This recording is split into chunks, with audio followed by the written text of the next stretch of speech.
This is Terry Perkins, and for Oral Reflection, ISTE Standards for Coaches, number 4, which in general says technology coaches conduct needs assessments, develop technology-related professional learning programs, and evaluate the impact on instructional practice and student learning. The first artifact that I have under this standard is from the course EDTH 805, Design, Production, and Instructional Materials, and the project was named Presentation Design. So to complete this assignment, I was to create a presentation about a subject I am passionate about. I chose the topic Humor in the Classroom. It was designed to share with other professionals, and I was to use PowerPoint, Keynote, Prezi, or other presentation software and incorporate what I learned about presentation design throughout the module. Well, this artifact meets that standard number 4, subheading B, which states, design, develop, and implement technology-rich professional learning programs that model principles of adult learning and promotes digital age best practices in teaching, learning, and assessment. Since the presentation was more visual and less text, it modeled for my audience digital age best practices for professional learning. Who wants to sit through a wordy PowerPoint? The presentation also included a one-page handout that the audience used to jot down important notes. This served as a tool for assessment. I've learned a great deal of information about presentation design, remembering that the PowerPoint is not the presentation, but I, the speaker, is. That should be the focus. That's what the presentation's about. Reading the presentation from the PowerPoint is a horrible idea. And that's one thing that I really learned, and it was imperative that I not go down that route anymore. I've seen that practice way too many times. I also want to remember that my focus needs to be on the audience and provide them with the information and images that apply to them. I've learned a lot about having less text, and the text needs to be at least size 30 font or larger. The text should be words that are only from key parts of or thoughts of the presentation. I thought more about color and what colors would complement each other. The placement of the images on the slide along with the text was also another learning opportunity for me.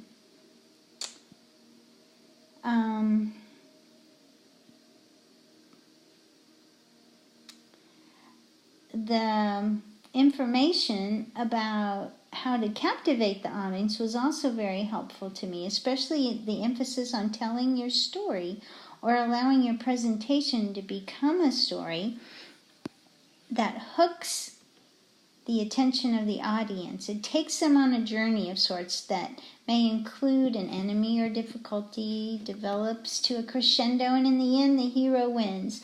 I attempted to use all this new learning in the second presentation of this module that I created. Because I had discovered all this new information about presentation design, I felt like I knew more about what I was doing than when I attempted the first presentation. Before this module, I considered visuals to be important. However, I wasn't aware of how to find really good images that are free, that are legal to use, and how to place them on the slide in the most attractive way. So my second presentation had better images, it had complementing text, and included a story and humor to captivate the audience. After completing the project, I now realize the importance of presentation design and delivery. Personally, I feel very intimidated when I'm asked to give a presentation Being in front, speaking, and having all eyes on me is not my idea of a comfortable situation. Sadly, many presentations I've witnessed or even been a part of would not be considered good presentation. They lacked many of the design and delivery qualities of an exceptional presentation, like this one, and that were shared in our module. Well, we spend a great deal of time as educators doing in-service and other training. Wouldn't it be far more beneficial if more topics that apply to the staff as a whole be addressed and presented in such a way that they would want to listen and learn? Well, all that said, I now feel better equipped to design a presentation that would be a great benefit to just about any audience and deliver it in such a manner that would hook their attention and keep them interested, even beyond the last slide. The second artifact also pertains to that subheading B, and it was from the course EDTH 868, Educational Tech Applications, and the assignment was titled ISTE for Teachers Presentation. And this project required that I create a presentation that could be used with other educators in a professional development gathering to increase their understanding of the ISTE teacher standards and what they would look like in a classroom setting. It was to include video examples, all 5 standards, and an interactive tool and a script that outlined the whole presentation.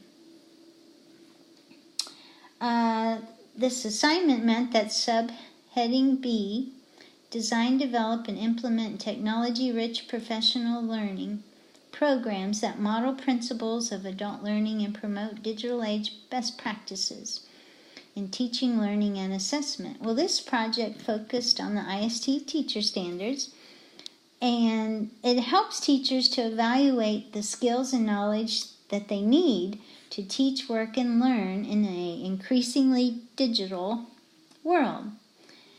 It not only explained what the standard was, but it also gave a real-life example of that standard in action, in or out of the classroom. Was a future technology integration specialist for my district, I've come to realize how important it is that I focus on these ISTE teacher standards, because they're the framework for technology integration.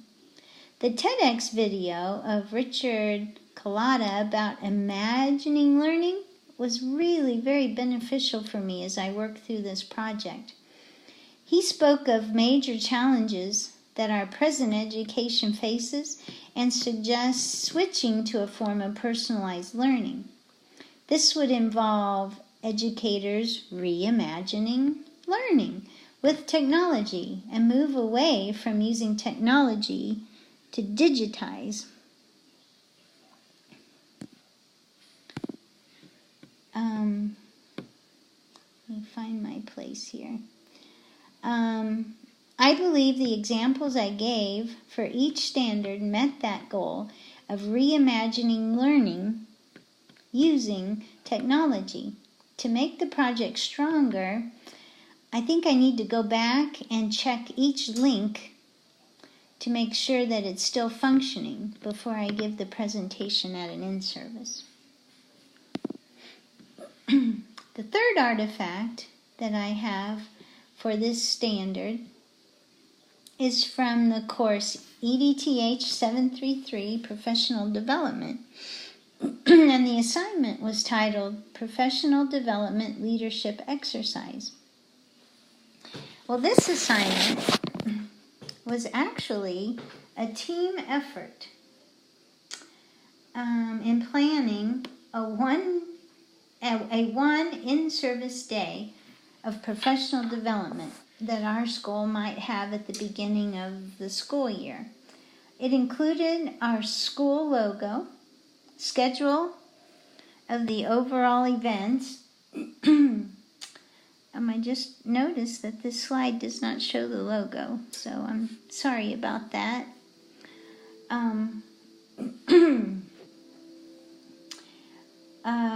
It included a keynote speaker with a brief keynote bio, 2 learning sessions with data to back up the decision, descriptions of the learning sessions that were to be given to the intended audience, presenters' names, room locations, and a plan for continued support. Oh no.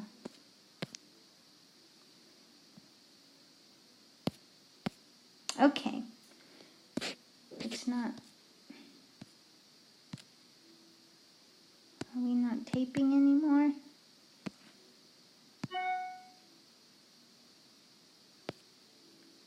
Okay.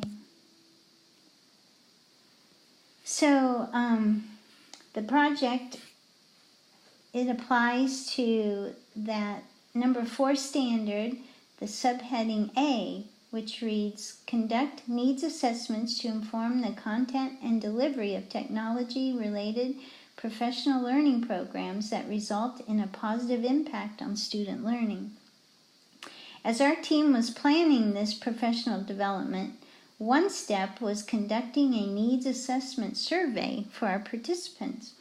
We studied the data to pinpoint any trends and then chose 2 topics: classroom technology that supports student self-learning and student data binders. That would be the main focus of our professional development event. So here's another page from our professional development exercise that shows data from our analysis. So before completing the assignment, I thought this would be an extremely difficult project to accomplish because of all the elements that we needed to include in the professional development. However, now that the assignment is finished, I'm so thankful we did it as a collaborative team.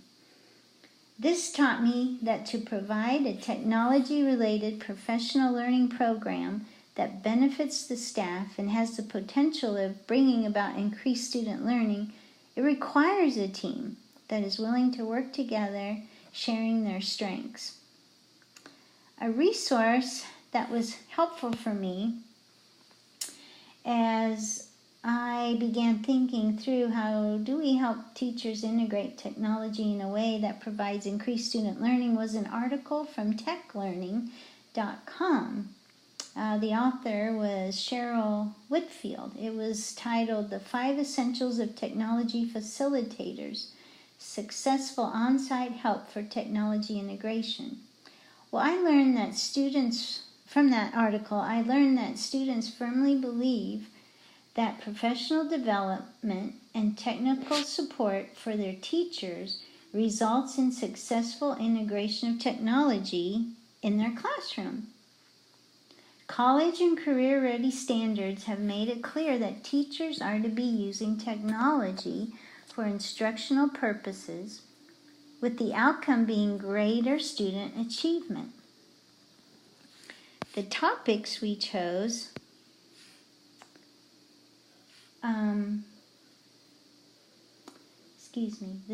the topics we chose for the professional development and who the presenters were, teacher, curriculum coach, the LMS, and the TIS, they came as a result of suggestions stated in this resource that was so helpful.